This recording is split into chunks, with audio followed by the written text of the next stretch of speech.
Hola gente, bienvenidos de nuevo al canal. Hoy tenemos un tema que no solo es serio, sino que nos afecta a todos, el futuro de Bogotá, de Cundinamarca y quizás del país entero.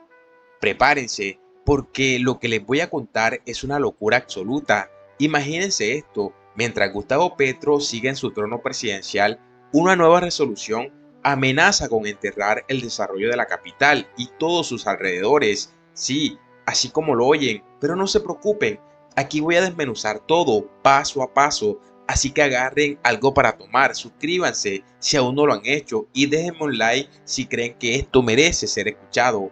Empecemos. Y bueno gente, esto no es un secreto de que Gustavo Petro dejó un rastro de caos cuando fue alcalde de Bogotá, pero ahora desde la presidencia parece que su misión es torpedear cualquier posibilidad de progreso en la capital y en Cundinamarca. ¿Y cuál es la última jugada del señor Gustavo Petro? Una resolución del Ministerio de Ambiente que pretende redefinir el ordenamiento ambiental de la sabana de Bogotá. Eso suena como algo inofensivo, ¿verdad? Pero agárrense, si esto se aprueba, más de una docena de proyectos claves para la región se van al carajo, así de simple. ¿Y quién está furioso por esto? Nada más y nada menos que la alcaldía de Bogotá, la gobernación de Cundinamarca y unos 40 alcaldes de la zona y los gremios económicos. Todos están gritando lo mismo, esto es un desastre y con mucha razón. Esta norma no solo pisotea la autonomía municipal, sino que pone en jaque obras gigantes como la ampliación de la autopista norte, la avenida longitudinal de Occidente, la expansión del aeropuerto El Dorado y agárrense fuerte, las líneas del metro de Bogotá. Y sí, ese metro que llevamos décadas esperando. En serio, Gustavo Petro, ¿esto es lo que llamas progreso? Pero esperen, que viene lo peor. El sector de la vivienda está a punto de recibir un golpe mortal. Más de 360.000 unidades habitacionales. Sí, óigase bien, 360.000 podrían quedarse en el limbo si esta locura se hace realidad. Y ojo, el 65% de esas viviendas son de interés social. Es decir, estamos hablando de familias trabajadoras, de gente que necesita un techo digno. Esto no es solo un ataque al desarrollo, es un ataque a la gente común. Y mientras tanto, la crisis habitacional en Bogotá, que ya es grave, se va a poner 1000 veces peor.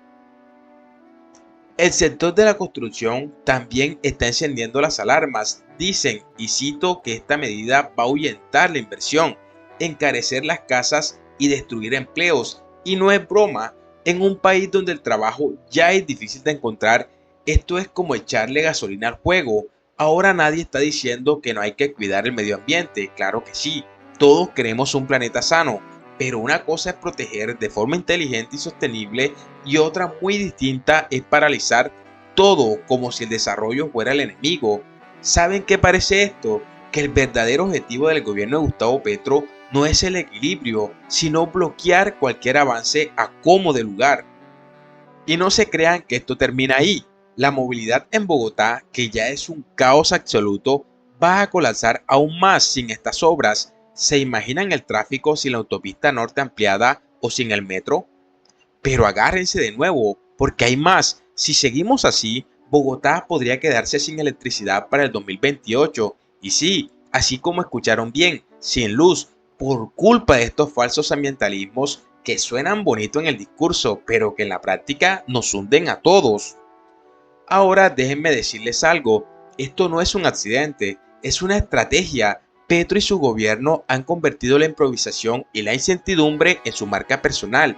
Ignoran la realidad económica, pasan por encima de la concertación y espantan a los inversionistas como si fueran moscas. Pregúntense esto, ¿quién va a querer poner un peso en Colombia si las reglas del juego cambian dependiendo del capricho ideológico del día? Nadie, ¿verdad? Y eso es exactamente lo que está pasando. Si esta resolución se aprueba, Bogotá y Cundinamarca podrían quedar condenadas al atraso por décadas, inseguridad jurídica, cero planeación y un desprecio total por la infraestructura. Esos son los verdaderos enemigos del desarrollo y este gobierno de Gustavo Petro los está alimentando. La verdad es que el retroceso será inevitable si no se hace algo ya. Y no me malinterpreten, No todo tiene que ser cemento y asfalto, pero también podemos quedarnos en la parálisis eterna mientras el país se cae a pedazos. ¿Qué debería hacer el gobierno de Gustavo Petro? Pues fácil, dejar de imponer caprichos desde un escritorio en Bogotá y sentarse con los alcaldes, los gremios, los expertos, construir soluciones reales, viables, que equilibren el medio ambiente y el crecimiento. Pero claro, eso requiere visión, liderazgo y un poquito de pragmatismo, tres cosas que lamentablemente brillan por su ausencia en esta administración. Si Petro sigue con esta cruzada de decisiones arbitrarias, el colapso del país no va a ser una posibilidad, va a ser una certeza. Pero mi gente, aún hay tiempo, todavía podemos evitar este desastre si hay voluntad política y si defendemos el progreso con todo lo que tenemos. Así que, ¿qué piensan ustedes? ¿Están de acuerdo en que esto es una locura? Déjenme sus comentarios ahí abajo. No se olviden de darle like si creen que esto necesita más atención y compartan este video con quien necesite abrir los ojos. Suscríbanse y activen la campanita porque esto no se queda aquí. Nos vemos en un próximo video. Hasta luego, mi gente.